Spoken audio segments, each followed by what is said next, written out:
Hi guys, welcome back to the channel, welcome back to Warthog Defense. Ukraine's deep strikes are intensifying. In the past 24 hours, Ukrainian forces have hit multiple Russian military targets inside the Kursk region, including an airstrike on Tyotkino and a precision Himars strike on an aviation college in Rylsk. Moscow's rear is no longer safe. And guys, I have recorded my voice in a voiceover studio. I have put some filters in it and everything will be better for your experience. Now, stay with us. Ukrainian air power is reaching deeper into Russian territory. In the latest strike, Ukrainian aircraft hit Russian military positions in Tyotkino, a border town in the Kursk region. This isn't just a tactical move, it's part of a growing campaign to destabilize Russian rear areas, disrupt logistics, and send a clear message. Nowhere is safe as long as the war continues. Himars strikes in Rylsk once again. Ukrainian forces have struck the Aviation Technical College in Rylsk, Kursk region. Organized crime is now thriving in the Russian army as a result of its recruitment of tens of thousands of convicts. Former inmates extort, rob and torture soldiers with impunity to extract millions of rubles in pay and bonuses from them, as two recent accounts highlight.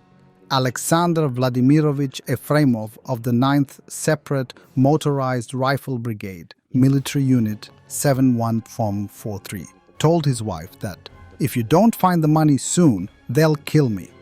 After arriving at a location in Ukraine, he was thrown into an open-air pit along with many other men. His wife says, "He spent all this time in a pit and there were boys sitting there with him. They were beaten every day with clubs and rebar, and money was beaten out of them. They had to write a report that they were volunteering the money to pay for the unit's needs. They force you to write these reports, that supposedly it's not under pressure." Alexander was ransomed by another man who had also been beaten, who paid the money for both Alexander and himself. The soldiers tried to file a collective complaint about the criminality of their commanders, but it only resulted in their humiliation and more beatings. According to his wife, an unknown officer came to them and singled out the complainants. They put a skirt on a boy who wanted to write a complaint, put a bulletproof vest on him, and wrote obscene words on his vest. And they beat him publicly, demonstratively, right on the parade ground. Alexander was thrown back into the pit when he tried to pass on a complaint to the military prosecutor's office and was told that he would have to pay another $1 million to get out again. Evgeny Anatolievich Rudnev, a Storm V fighter with the 33rd Motorized Rifle Regiment, Military Unit A271 says that he had to desert temporarily to get medical treatment for a serious leg wound. He was tracked down and forcibly returned, unhealed, to Donetsk. He says he was locked in a room for a week with other wounded soldiers before being pushed into a car. "They took me to this barn, the so-called VPD, where they keep our sick people. Conditions in the VPD turned out to be terrible. The facility was crowded with wounded soldiers who were being denied treatment." According to Rudnev, despite the appalling conditions, most of the wounded tried to stay there in order to avoid getting sent on combat missions. The ceiling is supported by logs so that it doesn't fall. They don't treat you there either. It's impossible to get treatment there, but people need operations. They just sit there. When the salary comes, the officers collect extortions from them by any means. They offer you to stay so that you don't go. Basically, everyone tries to pay so that they can just lie in the medical battalion and not go to the assault. Rudnev says that the medical battalion was controlled by former convicts who took bribes to allow soldiers to have various privileges denied to others, such as using their mobile phones in the facility. They spent the money on cars, alcohol, and drugs. And I hear a conversation that Lesgin and Patron stole 7 million on their card. Where they stole it from, I don't know.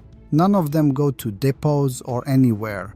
They just sit on this shed, ride around there, walk, go on vacation as they please, drink something. They lined us up at midnight on this shed. There were about 30 of us lined up, something like 40.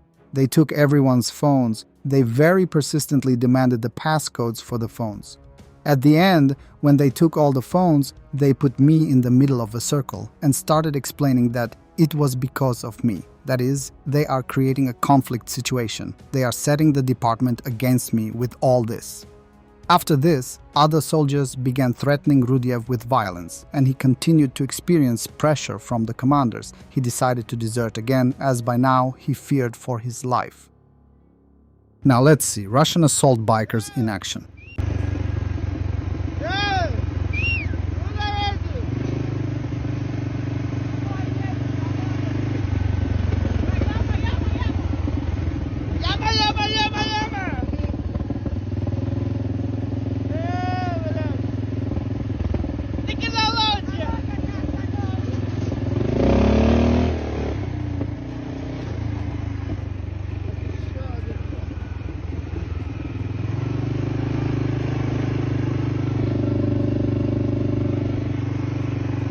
On the Lyman front, Ukraine's 60th and 63rd mechanized brigades are fighting side by side, repelling Russian attacks each day. Over the past day, the Lyman sector has seen intense combat, with Russian forces launching around 30 assaults targeting frontline villages like Novoye Horivka, Rekivka, Kolodiadze, Torska, and others.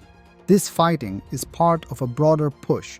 Across 11 fronts, there were 180 clashes, with Lyman standing out as a top hotspot alongside Pokrovsk. Despite relentless pressure, Ukrainian defenders are reportedly holding positions and inflicting steady losses on the attackers.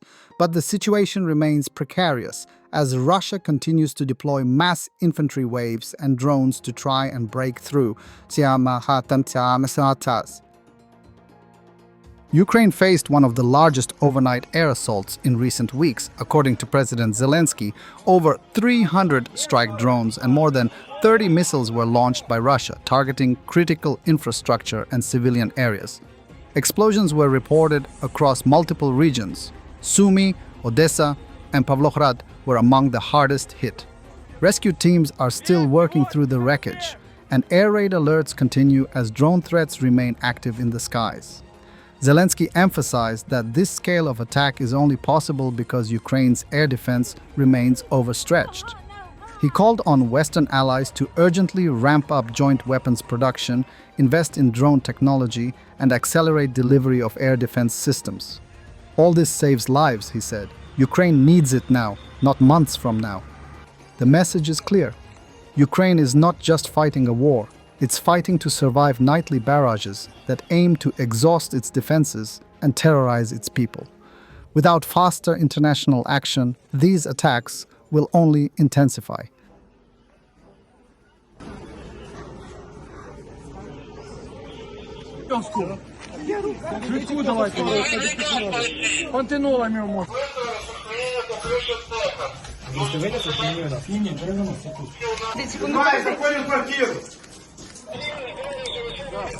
Чья собака? С верхних этажей. Мама, телефон ключ.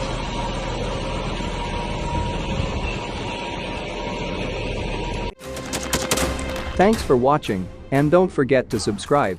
Also, if you want to support Warthog Defense, please become our member and get early access to new videos, exclusive members-only videos, and become administrator in comment section. The membership link is in the description. Every day. We had a guy last week at 6 rescues in 6 days. You know, he's doing the job every day.